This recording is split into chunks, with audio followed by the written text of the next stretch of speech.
Chapter 8. Back to London. After the victory, the Indians invited us to stay with them in their caves. Lord John did not think this was a good idea, so we made our camp near their caves. We now had time to observe the animals of the lake and the plateau. There were many fascinating things to see, but we wanted to go back home. The Indians never helped us. It was clear that they wanted us to stay. With the magic of the rifles, they felt safe.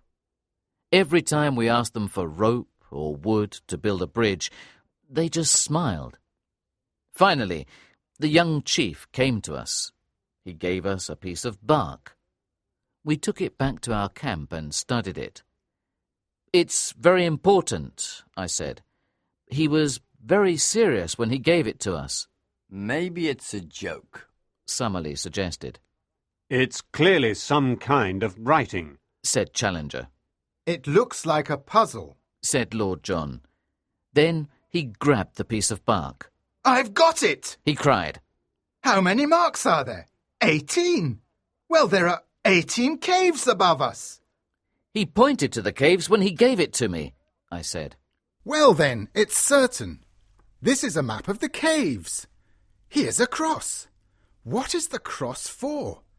It's next to a cave that is longer than the other ones." "It's a cave that goes to the other side of the cliff," I cried. "I believe our young friend has solved the problem," Challenger said. We got some torches and went to explore the cave. We didn't light the torches at first. We walked in the dark because we did not want the Indians to see us. After walking a long way, we lit the torches and walked quickly. Then we arrived at a wall of rock. We all became sad. "Maybe this is the wrong cave," I said. "No, young man," Lord John said. "this is the right cave." I looked at the mark on the map again, and I cried with joy. "Follow me! Follow me!" I shouted. We ran back in the cave. "Here," I said, "is where we lit the torches. But the cave has 2 arms. We didn't see the right one." We walked back a short distance and found a large black opening. We went quickly down this arm of the cave. After a while we saw a light. We ran towards it. We were at an opening on the cliff face. "It's the moon!" cried Lord John. He was right. We looked down from the opening and saw that we were nearer to the ground than we were to the top. It wasn't going to be easy to get down, but with our rope we could do it. We then returned to our camp. The next evening we secretly took our things to the cave. Professor Challenger wanted to bring a large box, but we managed to get it down. We arrived at our old camp. There was Zambo and about 20 Indians. They helped us to get back to Para. I will not describe our voyage back to England. I will only say that the news of our great discoveries reached England before our arrival.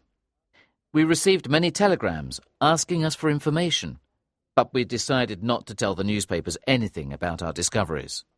First, we wanted to give a complete description of our discoveries to the members of the Zoological Institute. About 5,000 people came to the Queen's Hall to hear about our adventures. It was a wonderful evening. When we arrived in the room, the audience cheered for a long time. Then Professor Summerlee began his presentation. He talked about the new insects and plants. He told everyone about the prehistoric animals from the Jurassic period. He described the iguanodon, the pterodactyls, the Allosaurus, and the Stegosaurus. He also talked about the ape men and the Indians of the plateau. At the end of his talk, a scientist named Professor Illingworth stood up. "This is all very wonderful, certainly," he said. "but they have no real proof." The audience began to shout, and Professor Challenger stood up. "Well, sir," Professor Challenger said, "Summerlee has his collection of plants and insects. Doesn't that convince you? No, it doesn't. We have some photographs. Photographs can be faked. Professor Illingworth said. Do you want to see the creatures for yourself? Professor Challenger asked. Yes, of course. Professor Illingworth answered. And you will accept that as proof? Certainly, answered Illingworth. At that moment, Professor Challenger made a signal. Zambo and I came up to the stage.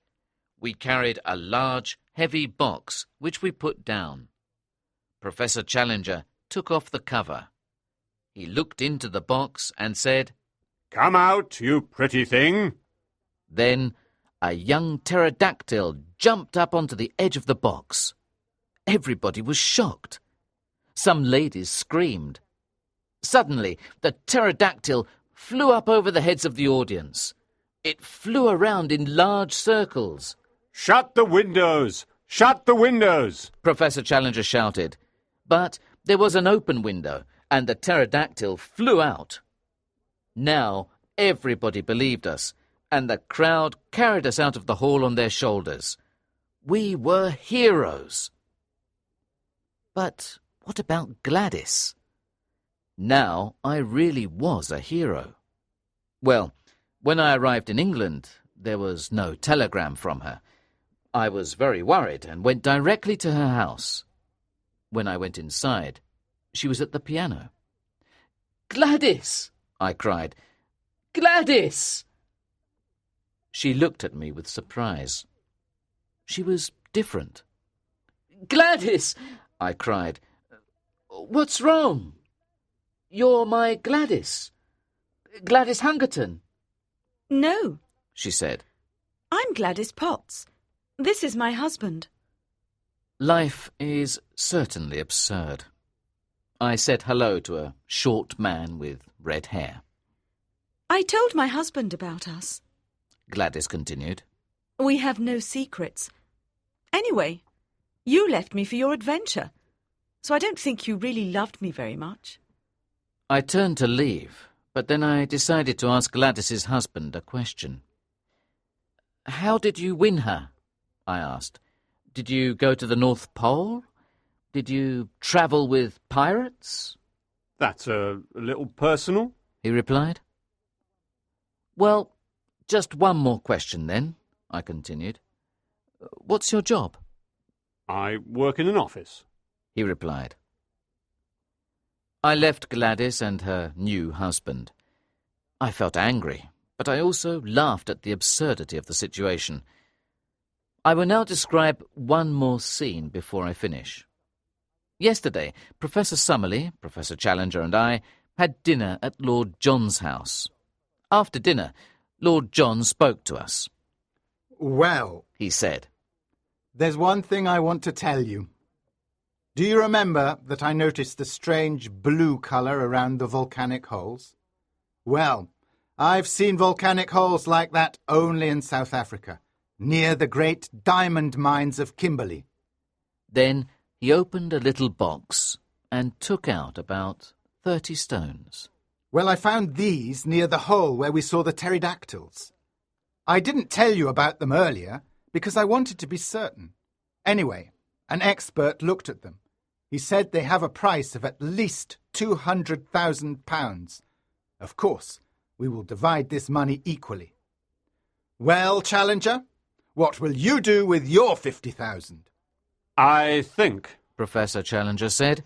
that I'll build a private museum. That has always been one of my dreams. And you, Summerlee? I'll stop teaching and work on all my collections. He replied. I'll use my part of the money Lord John said. to prepare another expedition to our plateau. And you, young man, of course, will use your money to get married. Not now, I said sadly. But if you want me, I'll be happy to come with you. Lord John said nothing, but he offered me his hand.